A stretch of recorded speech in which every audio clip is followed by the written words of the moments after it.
आपण पाहत आहात प्रेस मीडिया न्यूज।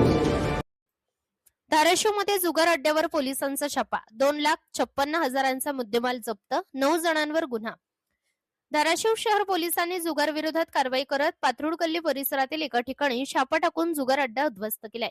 या कारवाईत जुगाराचे साहित्य व रोख रक्कम असा एकूण 2,56,730 रुपयांचा मुद्देमाल जप्त करण्यात आला असून 9 जणांविरुद्ध गुन्हा दाखल करण्यात आला आहे। उपविभागीय पोलीस अधीक्षक कार्यालय धाराशिव यांच्या मार्गदर्शनाखाली ही कारवाई दिनांक 9 मार्च 2026 रोजी मध्यरात्री 12:10 सुमारास करण्यात आली। धाराशिव शहर पोलीस ठाण्याच्या हद्दीतील पाथरुड गल्ली येथे पोलिसांनी अचानक छापा टाकला असता काही जण तिरट पटका जुगार खेळताना आढळून आले। पोलिसांनी घटनास्थळावरून जुगारासाठी वापरले जाणारे साहित्य तसेच रोख रक्कम जप्त केली।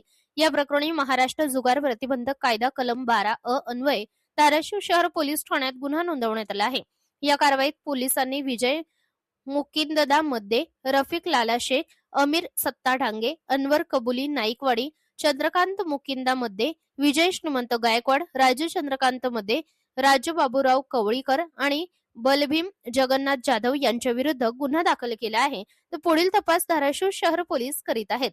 प्रतिनिधी सूरज पारवे, प्रेस मीडिया न्यूज, धाराशिव।